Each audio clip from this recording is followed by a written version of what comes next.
2020년 11월 18일 LA 온누리교회 가정에서 드리는 영상 새벽 예배입니다. 오늘 말씀은 다니엘 2장 24절에서 35절 합당한 목적이 있는 천기 누설입니다. 그런 다음 다니엘은 아리옥에게 갔습니다.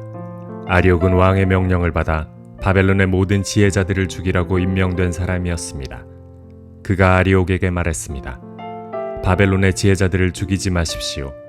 나를 왕 앞에 데려가면 내가 왕께 해몽해드리겠습니다. 아리옥은 다니엘을 당장 왕에게 데려가서 말했습니다. 유다에서 온 포로들 가운데 왕께 해몽해드리겠다는 사람이 있습니다. 왕이 다니엘 곧 벨드사살에게 물었습니다. 내가 무슨 꿈을 꾸었는지 말하고 그것을 해몽할 수 있느냐? 다니엘이 왕 앞에서 대답했습니다. 왕께서 물으신 왕의 꿈에 대해서는 지혜자도 마법사도 주술사도 점성술사도 결코 대답할 수 없습니다. 오직 하늘에 계신 하나님만이 그 비밀을 드러내실 수 있는 분입니다. 하나님께서 느부갓네살 왕에게 일어날 일을 제게 알려주셨습니다. 왕이 꾸신 꿈, 곧 왕이 침대에 누워있을 때 머릿속에 나타난 환상은 이렇습니다. 오 왕이여, 왕께서는 침대에 누워 마음속으로 앞으로의 일들을 생각하고 계셨습니다. 그때 비밀을 밝히시는 하나님께서 앞으로 일어날 일을 왕께 알려주셨습니다. 제게 왕의 꿈의 비밀을 알려주신 것은 제가 다른 사람들보다 더 지혜가 많기 때문이 아닙니다. 왕께 그 꿈의 뜻을 알려드려서 왕께서 마음속으로 생각하던 것을 왕께 알게 하려는 것입니다. 오 왕이여, 왕께서는 어떤 커다란 신상을 보셨습니다. 왕 앞에 빛이 찬란한 신상이 서 있었는데 그 모습이 무시무시했습니다. 신상의 머리는 순금이고 가슴과 팔은 은이며 배와 허벅지는 청동이며 종아리는 쇠며 발은 쇠와 진흙이 절반씩 섞여 있었습니다. 왕께서 보고 계실 때 아무도 손대지 않았는데 돌 하나가 날아오더니 쇠와 진흙으로 된 신상의 발을 쳐서 부숴버렸습니다. 그러자 쇠, 진흙, 구리, 은, 금이 함께 산산조각나서 여름철 타작마당 위의 겨처럼 되더니 바람에 날려 흔적도 없이 사라졌습니다. 그리고 신상을 친 돌은 큰 산이 돼 온 땅에 가득 찼습니다. 할렐루야. 오늘도 같이 함께 주님의 높으신 그 이름을 찬양하며 우리 예배의 자리로 나아가겠습니다.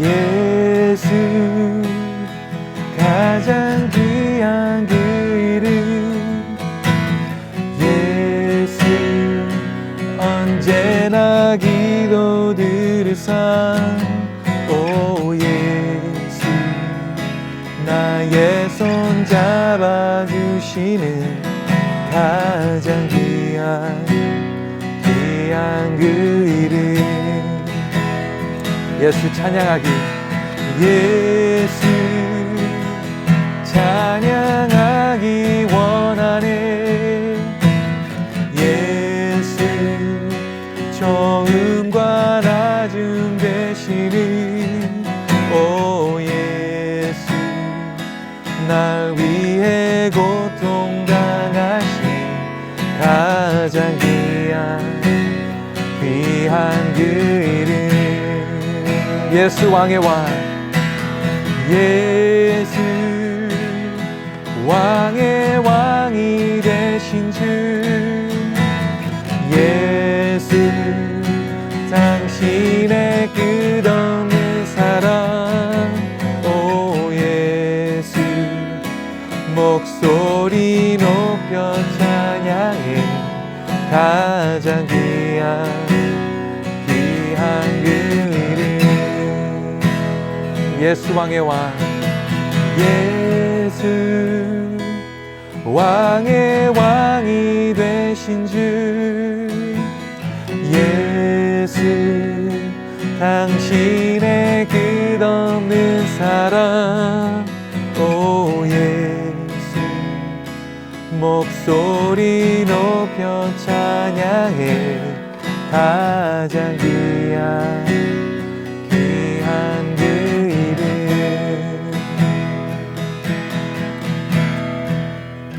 아멘.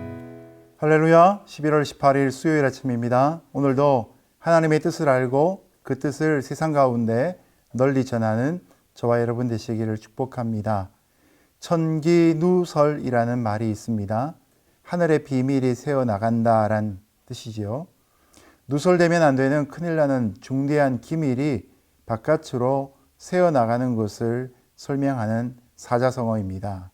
그래서 무당의 세계에서는 함부로 천기누설을 하면 천벌받는다는 이야기가 있다고 합니다. 자, 이처럼 사람들은 점괘나 운수에 아주 민감합니다.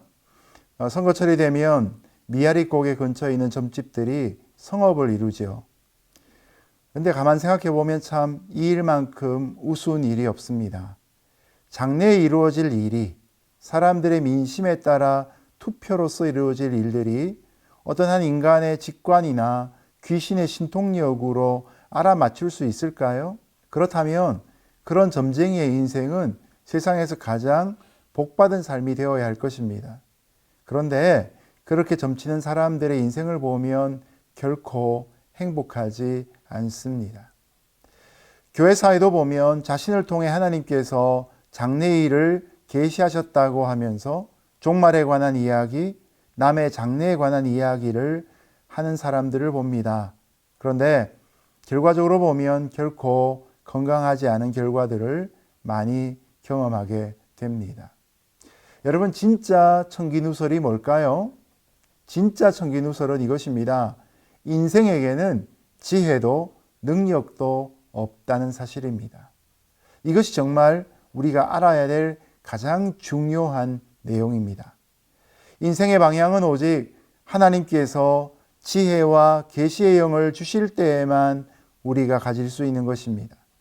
하나님은 우리가 어서속히 그분의 지혜와 능력을 깨우쳐서 하나님께 답을 구하고 하나님의 나라를 이루어 가기를 고대하고 계십니다. 다니엘서를 묵상하며 이런 기도의 제목이 제 마음 가운데 떠오릅니다. 우리 모두가 다니엘이 되면 좋겠다. 우리 모두가 하나님의 뜻을 알고 행하는 자가 되면 좋겠다. 오늘도 그런 묵상이 될 수 있기를 예수님의 이름으로 축복합니다. 그런 다음 다니엘은 아리옥에게 갔습니다. 아리옥은 왕의 명령을 받아 바벨론의 모든 지혜자들을 죽이라고 임명된 사람이었습니다. 그가 아리옥에게 말했습니다. 바벨론의 지혜자들을 죽이지 마십시오. 나를 왕 앞에 데려가면 내가 왕께 해몽해 드리겠습니다. 아리옥은 다니엘을 당장 왕에게 데려가서 말했습니다. 유다에서 온 포로들 가운데 왕께 해몽해 드리겠다는 사람이 있습니다. 왕이 다니엘 곧 벨드사살에게 물었습니다. 내가 무슨 꿈을 꾸었는지 말하고 그것을 해몽할 수 있느냐? 다니엘이 하나님의 응답을 받고 난 다음 날 호위대장 아리옥을 찾아갔습니다. 느부갓네살이 바벨론에 있는 지혜자들을 모두 죽이라고 했는 그 명령을 멈추라고 아리옥에게 요청하면서 다니엘은 자신을 왕에게 데려가 달라고 부탁했지요. 그러면 느부갓네살이 꾼 꿈과 그 뜻을 밝혀주겠노라 약속했습니다. 자, 호위대장이었던 아리옥의 인도로 당장 느부갓네살 앞에 서게 된 다니엘은 수많은 사람들을 죽음의 땅으로 보낼 뻔한 풀리지 않는 왕의 꿈자리에 대해서 다시 한번 질문을 받게 됩니다. 내가 무슨 꿈을 꾸었는지 말하고 그것을 해몽할 수 있느냐? 남들이 볼 수 없는 것을 본 사람이라면 그것 때문에 의수되기 쉽습니다. 남이 가질 수 없는 지식을 가졌다면 그것으로 바꾸어서 돈과 같은 재화로 삼으려는 사람들도 많습니다. 그러나 다니엘은 아리옥에게 했던 그 첫 문장을 보면 사람의 생명에 관한 긍휼한 마음이 많은 이였습니다. 느부갓네살의 과도한 분노로 겁안 죽게 된 사람들에 대한 긍휼한 마음을 직접적으로 표출하고 있기 때문입니다. 다니엘이 가진 생명에 대한 연민과 동정심이 다니엘이 갖고 있는 지식 때문에 생길 수도 있는 자랑보다 더 앞섰기 때문입니다. 여러분, 여기 영적인 지식의 목적이 등장합니다. 영적인 지식의 목적은 결코 자기를 높이는 데 있지 않습니다. 자신을 이롭게 하는데도 목적이 있어서는 안 됩니다. 영적인 지식의 목적은 바로 사람을 살리는 것에, 그리고 그 일로 하나님의 영광을 높이는 것에 있다는 사실입니다. 사람을 살리기 위해, 하나님의 영광을 드러내기 위해 하나님은 우리에게 영적인 지식을 주고 계십니다. 오늘도 바른 목적으로 영적인 지식을 갖는 저와 여러분 되시기를 축복합니다. 다니엘이 왕 앞에서 대답했습니다. 왕께서 물으신 왕의 꿈에 대해서는 지혜자도 마법사도 주술사도 점성술사도 결코 대답할 수 없습니다. 오직 하늘에 계신 하나님만이 그 비밀을 드러내실 수 있는 분입니다. 하나님께서 느부갓네살 왕에게 일어날 일을 제게 알려주셨습니다. 왕이 꾸신 꿈, 곧 왕이 침대에 누워 있을 때 머릿속에 나타난 환상은 이렇습니다. 오 왕이여, 왕께서는 침대에 누워 마음속으로 앞으로의 일들을 생각하고 계셨습니다. 그때 비밀을 밝히시는 하나님께서 앞으로 일어날 일을 왕께 알려주셨습니다. 제게 왕의 꿈의 비밀을 알려주신 것은 제가 다른 사람들보다 더 지혜가 많기 때문이 아닙니다. 왕께 그 꿈의 뜻을 알려드려서 왕께서 마음속으로 생각하던 것을 왕께 알게 하려는 것입니다. 앞에서 말씀드린 것처럼 내가 누군가 간절히 알고 싶어하는 고급 정보를 갖고 있게 되었다면 그것으로 인해 우리는 뭔가 이득을 꾀하게 될 것입니다. 그러나 다니엘은 하나님이 주신 계시로 자기 출세를 위해 쓰지 않습니다. 그리고 그것으로 온전히 하나님만 증거하고 있습니다. 자, 다니엘이 하고 있는 대답을 보면 먼저 느부갓네살이 물은 그가 꾼 꿈은 지혜자나 마법사나 주술사나 점성술사와 같은 바벨론의 지혜자들이 결코 대답할 수 없는 문제라고 밝히고 있습니다. 그들의 능력 너머에 있는 일이라고 다니엘이 밝히는 것이죠. 그럼 누가 알 수 있느냐? 그 꿈은 오직 하늘에 계신 하나님만 드러낼 수 있는 비밀이란 것을 밝힙니다. 더 나아가 다니엘은 이 꿈을 꾸게 된 배경까지도 설명합니다. 느부갓네살의 입장에서는 자신이 힘들게 이룩한 제국이 정말 영원할 수 있을까 늘 고심되었을 것입니다. 그래서 사람들과 모여 회의할 때뿐만 아니라 침소에 들면서도 제국의 장래의 일들에 대한 깊은 생각들이 많았습니다. 근데 때마침 하나님이 그의 제국에 관한 앞으로 행할 일들을 꿈으로 알려주신 것이었던 것입니다. 그러니 느부갓네살은 지금까지 왜 그렇게 까탈스럽게 바벨론의 지혜자들을 다그쳤고 말도 안 되는 상벌을 걸고 결국 아는 자가 없으니까 다 죽여버리겠다고 경로했는지 이해가 될 법한 것입니다. 여러분, 하나님의 지혜로 사람을 만나면 단순히 지식만 드러내는 것이 아니라 그 사람의 상황도 이해할 수 있습니다. 그리고 그를 격려할 수 있습니다. 세상에서 가장 격려의 달인이 누구십니까? 바로 예수님 아니셨습니까? 하나님 아니십니까? 그리고 보혜 사람 말 그대로 우리를 위로하는 자 성령님 아니십니까? 하나님께로 가면 우리의 모든 상황이 다 알려지게 되고 우리를 향한 진정한 위로가 부어질 수 있는 것입니다. 자, 본문으로 돌아가서요. 이렇게 청기 누설을 하고 있는 다니엘의 태도는 굉장히 겸손합니다.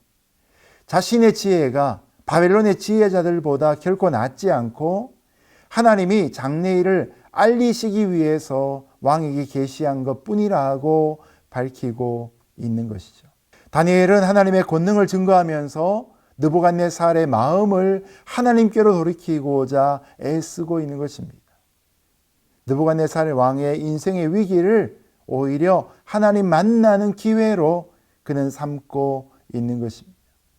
하나님의 계시는 받는 자의 입장에서 유익해야 합니다. 여기서 받는 자가 바로 느부갓네살 왕이었던 것이죠. 느부갓네살 왕의 제국이 영원 무궁한 것도 중요하고 그의 목숨을 살리는 것도 중요하지만 그가 이 일을 통해 하나님 만나는 것이 가장 중요한 목적이 될 수 있는 것이죠. 자, 여러분, 하나님의 계시를 받았습니까? 그럼 우리에게는 전해야 될 분명한 사명이 생긴 것입니다.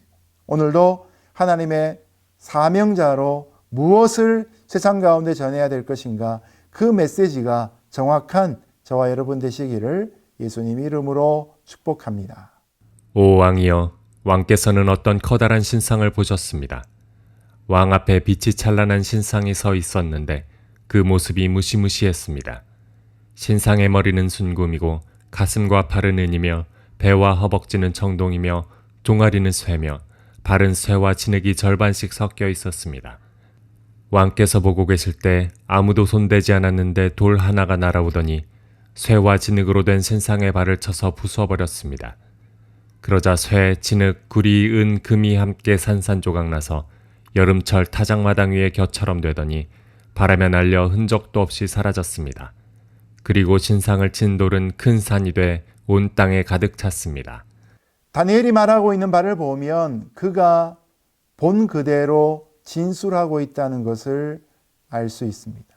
거기에다가 자기의 생각이나 자기 의견을 첨삭하지 않는 것이죠. 다니엘이 진술하고 있는 내용은 크게 보면 두 가지로 나뉩니다.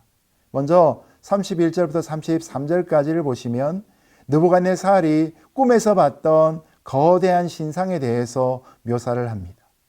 느부갓네살 앞에 찬란하고 빛나고 무시무시한 신상이 서 있었는데 그 머리는 순금이고 가슴과 팔은 은이었고 배와 허벅지는 청동이었으며 종아리는 쇠였습니다. 그리고 발은 쇠와 진흙이 반반씩 섞여 있었습니다. 멀리서 이 신상을 보았다면 세상 나라의 찬란한 영광과 번영이 이런 것이구나 누구나 깨달을 수 있는 모습이었습니다. 아마도 가까이서 그 모습을 보았다면 너무나 두려워서 사람들이 공포심을 가질 수밖에 없었을 것입니다. 그런데 이 신상의 머리끝에서 발끝까지를 쭉 훑어내려오다 보면 점점 내려오면서 쇠퇴하다가 마지막에는 흙으로 돌아가 버리고 만다는 것을 눈치챌 수 있습니다. 순금에서 은으로, 청동으로, 쇠로, 그리고 마지막은 진흙까지 떨어지게 되는 것이죠. 두 번째로 34절, 35절에 나오는 이 신상에 관한 사건을 다니엘은 이렇게 보고합니다. 느부갓네살이 신상을 보고 있을 때 돌 하나가 멀리서 날아와서 쇠와 진흙으로 된 신상의 발을 정통으로 부딪힙니다. 그리고 그 발을 부셔뜨리고 맙니다. 이렇게 뜨인 돌이 발을 가격하니까 신상이 중심을 잃어버리고 아래로부터 위쪽으로 산산조각이 나서 여름철 타작마당에 날리는 겨와 같이 온데간데 없이 사라져버리고 맙니다. 그런데 놀라운 것은 이 신상을 친 돌은 큰 산을 이루고 온 땅에 가득 차게 된 것입니다. 결국 앞에서 봤던 이상과 또 가까이서 일어난 뜨인 돌로 인한 이상을 합하여 보면 느부갓네살이 보았던 그 신상은 바벨론 제국을 상징할 뿐만 아니라 세상에 있는 제국을 상징하는 것입니다. 그리고 신상을 친 돌은 태산처럼 커지는 것을 통해서 하나님 나라가 장래에 온 우주를 지배할 것을 분명히 보여주고 계신 것입니다. 결국 느부갓네살이 보았던 이 환상의 내용은 인간이 이룩한 거대한 우상은 연약한 존재라는 것입니다. 인간이 아무리 제국을 세워도 그 제국의 마지막은 멸망이 될 수밖에 없다는 것이죠. 그리고 그것에 비해 하나님의 주권은 절대적이어서 하나님 나라가 온 우주를 가득 채우는 귀한 장면으로 대조되고 있습니다. 여러분의 인생들은 역사에 대한 주인 행세를 하면 안 됩니다.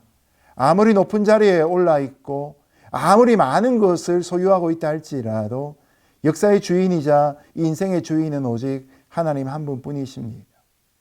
그리고 그런 하나님의 공의와 자비가 지배하는 세상을 이 땅 가운데 이루기 위해 우리는 쓰임받는 자로 오늘도 살아가고 있는 것이죠. 우리가 하나님 나라의 영광을 위해서 자신이 맡은 영역 가운데에서 맡겨진 과업을 온전히 이룰 수 있는 하나님의 백성이 될 때 여기 나오는 뜨인 돌처럼 사용되어질 것입니다. 오늘도 그런 하루로 살아갈 수 있기를 예수님 이름으로 기도합니다. 이제 말씀을 맺겠습니다. 누가 자기 운명이 포함된 미래를 예측할 수 있겠습니까? 뛰어난 점쟁이도 그렇게 하지 못하는 것을 우리는 너무나 잘 압니다. 우리는 하나님의 영역에 대해 무지할 뿐입니다. 그리고 인생의 영역에 관해서도 아는 것이 별로 없습니다. 그래서 이 세상에는 온갖 우상들이 판을 치고 점괘가 주도하고 있는 듯 보입니다. 사단은 그런 두려움을 통해서 사람들의 생각을 움켜쥐고 놓지 않고 있는 것이죠. 그러나 다니엘이 보여주는 것처럼 하나님은 지금도 권세로 사단을 굴복시키십니다. 아무리 거대한 신상이라 할지라도, 아무리 그 머리가 화려해 보이는 우상이라 할지라도 하나님의 돌 하나로 그것은 곧 무너지게 될 것입니다. 오늘도 그 뜨인 돌이 만들어내는 이 장구한 하나님 나라의 역사, 이 거대한 하나님 나라의 영광을 함께 바라보며 살아가는 저와 여러분 되시기를 예수님 이름으로 축복합니다. 기도하겠습니다. 하나님 아버지, 우리로 하여금 이상을 깨달아하는 자가 되게 도와주시고 이 세상 가운데 하나님의 영광의 극치가 무엇인지를 체험하는 삶 되게 하여 주옵소서. 오늘도 정말 우리가 무지하고 무능하다는 사실을 온전히 깨닫고 진짜 천기는 하나님만이 역사의 주인공이시다라는 것을 이 세상 가운데 널리 알리는 거룩한 종의 삶 살게 하여 주옵소서. 예수님 이름으로 기도드렸습니다. 아멘.